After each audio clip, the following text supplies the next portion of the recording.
Mr. Jordan votes yes. Mr. Poe? Yes. Mr. Poe votes yes. Mr. Marino? Yes. Mr. Marino votes yes. Mr. Gowdy?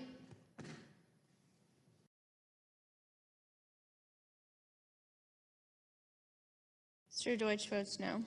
Has every member who wishes to vote voted? Clerk will report. Mr. Chairman, 16 members voted aye, 13 members voted no. And the amendment to the amendment in the nature of substitute is adopted. And the gentleman is recognized for 5 minutes on his amendment. Mr. Chairman, my legislation in the form of this amendment calls for a special counsel to investigate the real crimes, harmful lies, and the undermining of American security by the prior administration. Just because Hillary Clinton lost the last election doesn't mean we should forget or forgive conduct that is likely criminal. The 2016 election was a rule of law election. Voters want real criminals who have harmed our nation locked up. Susan Rice's unmasking of members of the Trump transition team is a serious matter for which there has been no accountability yet. Loretta Lynch directed James Comey to call the Clinton email scandal a matter and not an investigation. We need to know why the Attorney General of the United States directed the FBI director to lie to the American people.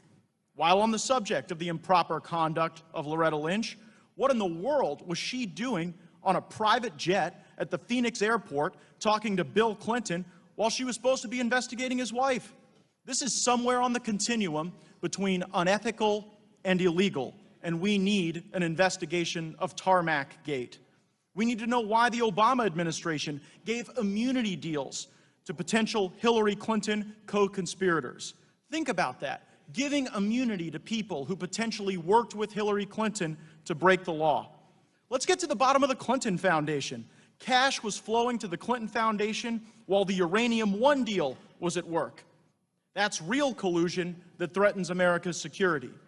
I do suspect that there was Russia collusion in the 2016 election, but the only actual evidence of that collusion is tied to Fusion GPS, a company that was creating fake dossiers on then-candidate Trump and spreading them both before and after the election to undermine his legitimate presidency. Now, federal statute 600.1 outlines the criteria for special counsel. It says that there must be a conflict of interest or extraordinary circumstances, and that a special counsel must be in the public interest. The Department of Justice has an obvious conflict investigating the immediate past Attorney General and FBI Director. Currently, Department of Justice officials may have been involved in the very immunity deals or the implementation of Lynch or Comey directives that would need to be investigated. Moreover, these are extraordinary circumstances where the prior administration was prioritizing politics over the law. As for the public interest, if it's in the public interest to investigate the Trump administration, it is most certainly in the public interest to investigate the real crimes by the real criminals. That the President is requested and Attorney General of the United States is directed to transmit respectively in a manner appropriate to classified information if the President or Attorney General determines appropriate.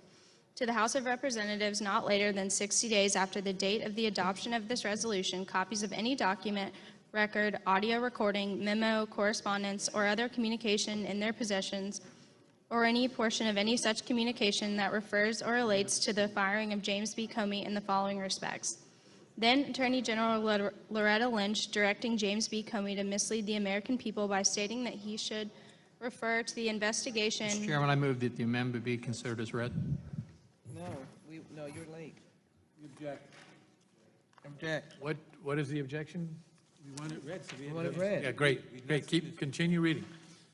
By stating that he should refer to the investigation into the mishandling of classified data and use of an unauthorized email server by former Secretary of State Hillary Clinton as a matter rather than a criminal investigation. Leaks by James B. Comey to Columbia University law professor Daniel Richman regarding conversations had between President Donald Trump and then FBI Director James B. Comey, and how the leaked information was purposefully released to lead to the appointment of a special counsel Robert Mueller, a longtime friend of James Comey. The propriety and consequence of immunity deals given to possible Hillary Clinton co-conspirators, Cheryl Mills, Heather Samuelson, John Bentel, and potentially others, Got it. by the Federal Bureau of Investigation during the criminal investigation James B. Comey led into Hillary Clinton's misconduct. The decision by James B. Comey to usurp the authority of then Attorney General Loretta Lynch in his unusual announcement that criminal charges would not be brought against Hillary Clinton following her unlawful use of a private email server and mishandling of classified information. James B. Comey's knowledge and impressions of any ex parte conversation between then Attorney General Loretta Lynch and former President Bill Clinton on June 27, 2016 at a Phoenix airport on a private jet. James B. Comey's knowledge of the company Fusion GPS, including its creation of a dossier of information about Mr. Donald J. Trump, that dossier's commission and dissemination in the months before and after the 2016 presidential election, and the intelligence sources of Fusion GPS or any person or company working for Fusion GPS or its affiliates, any and all potential leaks originated by James B. Comey and provided to author Michael Schmidt dating back 1993. James B. Comey's knowledge of the purchase of a majority stake in the company Uranium One by the company Rosatom. Whether the approval of the sale was connected to any donations made by the Clinton Foundation, what role then Secretary of State Hillary Clinton played in the approval of that sale, and whether the sale could have affected the national security of the United States of America. James B. Comey's refusal to investigate then Secretary of State Hillary Clinton regarding selling access to U.S. State Department through Clinton Foundation donations, Huma Abedin's dual employment at the State Department and the Clinton Foundation simultaneously, or utilization of the State Department to further paid speaking opportunities for her husband.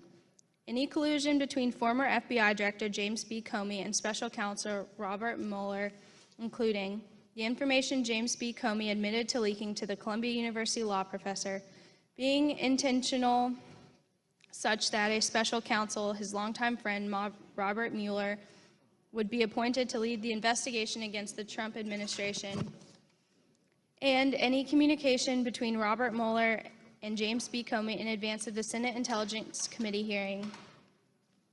Whether James B. Comey had any knowledge of efforts made by any federal agency to monitor communications of then-candidate Donald Trump, to assess any knowledge by James B. Comey about the unmasking of individuals on Donald Trump's campaign team, transition team, or both, to assess the role that former National Security Advisor Susan Rice played in the unmasking of these individuals, or to reveal the purpose served by unmasking any individual or individuals serving on the staff of then-candidate Donald Trump, or the dissemination of unredacted information to various intelligence agencies, and any attempts to use surveillance of then-candidate Donald Trump for the purposes of damaging the credibility of his campaign, his presidency, or both.